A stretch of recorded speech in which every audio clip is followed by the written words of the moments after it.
même lorsqu'on veut transférer, on a l'impression que l'État cherche à recentraliser. La passation des marchés au Cameroun, il faut le reconnaître, c'est purement de l'affairisme public. Vous imaginez ça? Ça dit toute la périphérie là, pour détruire ça, pour construire une quarantaine de villas. Quel genre de projet farfelu qu'on nous propose? Il ne faut pas avoir honte de la ville africaine.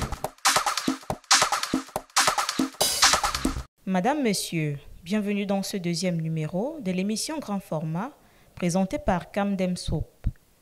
Dans cette édition, son invité se nomme Emeran Atangana Iteme, expert en décentralisation.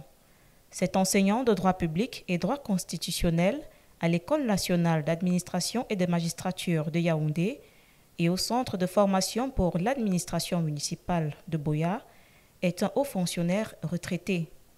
Né le 18 novembre 1958 à Minkama, il a bouclé sa carrière comme conseiller technique du ministère de l'Habitat et du Développement urbain après une riche carrière dans la préfectorale.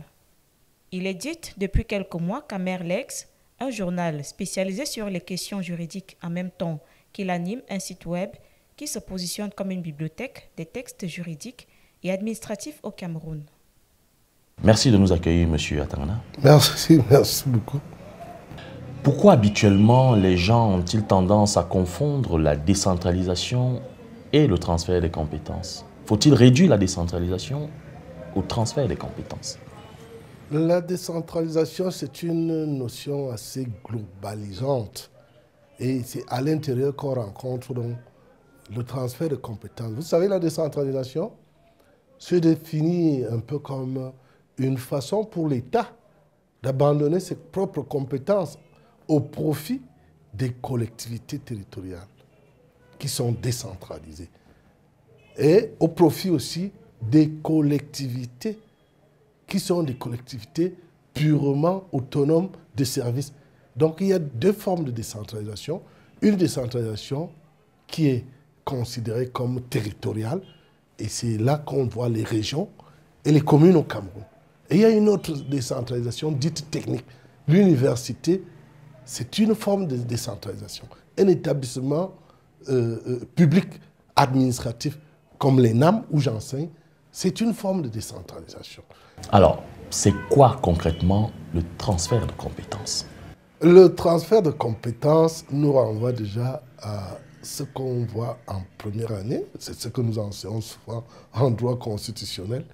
Quel est le rôle d'un État? L'État, c'est quoi? L'État a un certain nombre d'attributions. Et on parle des pouvoirs publics. Les pouvoirs publics, c'est l'exécutif, c'est le législatif, c'est le judiciaire. Et il y a donc des attributions de compétences qui sont celles qui relèvent du législateur. Et ces attributions-là permettent à l'État de fonctionner. Et l'exécutif est là pour exécuter les lois. Et le judiciaire est là pour contrôler que les deux personnes qu'on vient de citer fonctionnent normalement. Mais maintenant, l'État se caractérise par ceci qu'il se trouve à la capitale et il se trouve à la périphérie. Alors, à la capitale, vous avez une très grande présence de l'État. Et plus vous quittez la capitale et que vous allez vers la périphérie, vous voyez qu'il y a ce qu'on appelle la mort périphérique. C'est Ibn Khaldoun qui avait dit que quand on avance, on quitte la capitale pour aller à l'extérieur, l'État est en train de mourir. Donc, l'État a donc décidé de mettre en dehors de la capitale des structures qui sont déconcentrées, donc qui relèvent directement de lui. Et fait aussi surgir, toujours en dehors de la capitale, des affaires locales, qui ne sont pas nécessairement des affaires nationales, mais des affaires qui relèvent d'une pertinence locale. Et c'est là qu'au Cameroun, le choix, c'est nous avons la région et nous avons la commune. Toutes les compétences précédemment dévolues à l'État connaissent un mouvement de l'État vers les CTD, comme on les appelle, les collectivités territoriales décentralisées. J'avais l'habitude de m'occuper des routes. Je laisse les routes aux communes. J'avais l'habitude de m'occuper des lycées. Je laisse les lycées aux régions. Donc, domaine par domaine, l'État peut décider que voilà ce que je donne aux communes. C'est un mouvement de revivification des collectivités territoriales. Et là, je vais dire qu'il y a des compétences qui ne peuvent jamais être transférées. La nationalité. Vous ne pouvez pas déterminer la nationalité à partir d'une région. La souveraineté. Donc, il y a des pouvoirs régaliens qui relèvent forcément de l'État. Il y a des compétences qui doivent à tout prix, quand on veut faire vivre la périphérie, on doit prendre ces compétences et les remettre au CTD. Et il y a des compétences de contrôle, purement de contrôle, et qui restent à l'État. C'est en 2010 que le Cameroun décide de déclencher le transfert des compétences de l'État central vers les collectivités. À date, combien de compétences ont été transférées? L'horizon était situé à 2015. Mais je ne suis pas sûr que tout a été transféré parce qu'il y avait aussi des compétences qui constituaient comme des sortes de problèmes à transférer aux communes. Et ces compétences, étant complexes, sont peut-être restées aujourd'hui sans être transférées. Mais ça, c'est des questions qui relèvent beaucoup plus du ministre de l'administration territoriale ou des responsables de ce ministère-là. Parlons justement de ces compétences complexes. Quelles sont-elles? Il y a eu, à l'époque, on disait que les compétences liées aux zones industrielles, la loi, parce que c'est par la loi qu'on a transféré ces compétences, mais ces compétences n'ont jamais été transférées parce qu'on a relevé par la suite que les zones industrielles ne pouvaient pas être transférées. Ça, c'est un exemple que je connais dans mon esprit, parce qu'à l'époque, je faisais partie du comité qui déterminait les compétences à transférer. Pour revenir à 2015, qui était supposée être la date de fin des compétences, comment justifiez-vous que ce pari n'ait pas été réussi? Les bénéficiaires, généralement, ne sont pas prêts.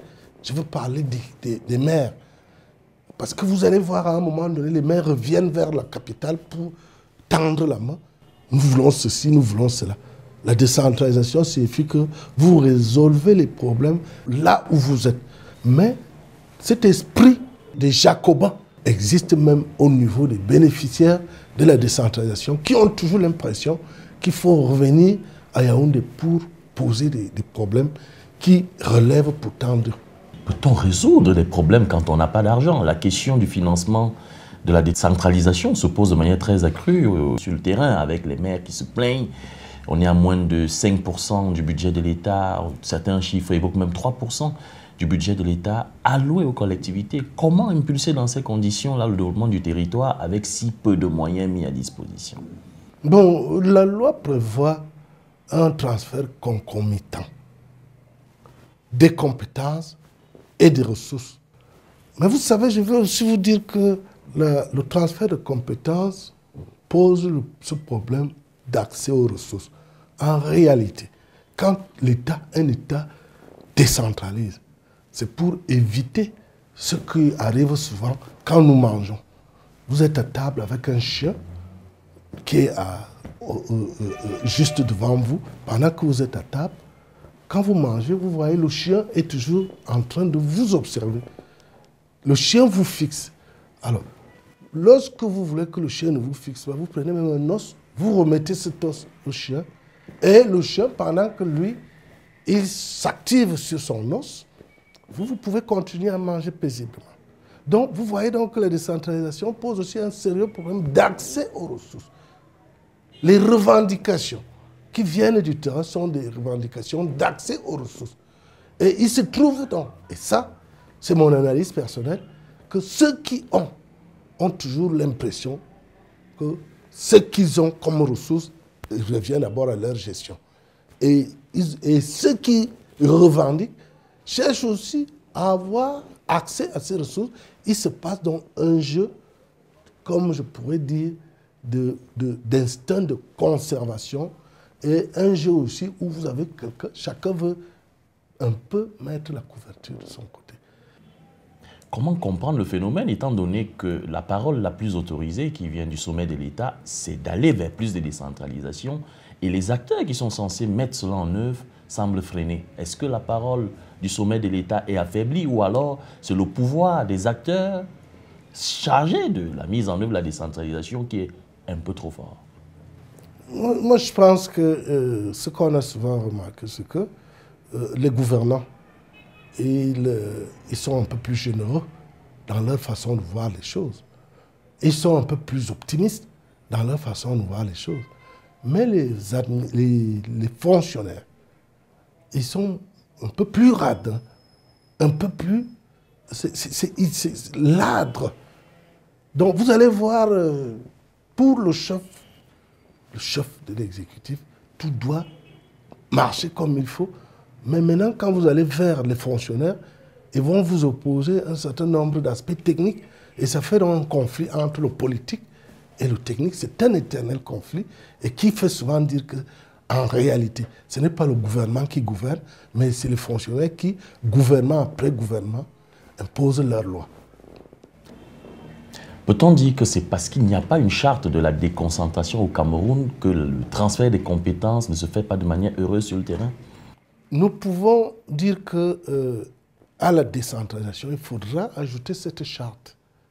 Parce que cette charte permet à ceux qui accompagnent les services de l'État qui accompagnent la décentralisation d'avoir aussi leurs ressources, d'avoir aussi accès aux ressources. Voyez les préfets. À l'époque, les préfets étaient les maîtres d'ouvrage en matière de marché public. À l'époque, les sous-préfets étaient, on dit, les présidents. Ils le sont, présidents de la commission consultative pour la gestion foncière. À l'époque, les sous-préfets géraient les élections. Mais tout ça, on a mis de côté. Donc, on a déshabillé le sous-préfet pendant qu'on habille le maire. Et aujourd'hui, quand on est en face, dans un arrondissement, vous allez voir que le maire a l'air d'être plus important que le sous-préfet. D'autres disent même qu'il y a des maires qui sont plus importants que des ministres. Bon, maintenant, quand vous avez donc quelqu'un qui est important et que vous n'êtes pas important, qu'est-ce que vous faites? Vous cherchez à lui créer de temps en temps des problèmes.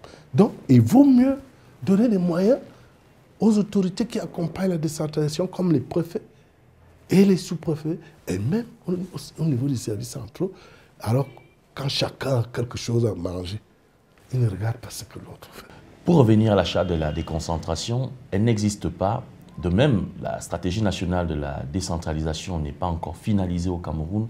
Comment donc les communes peuvent-elles, dans le cadre du transfert de compétences, bénéficier pleinement de l'accompagnement des sectoriels? Les sectoriels des ministères, c'est au niveau du préfet. Le préfet peut regrouper tout ce monde parce que c'est le préfet en réalité qui est le patron, le chef hiérarchique de ces... parce qu'on ne pourrait pas dire que les sectoriels vont être sous l'autorité. Ils prêtent le concours.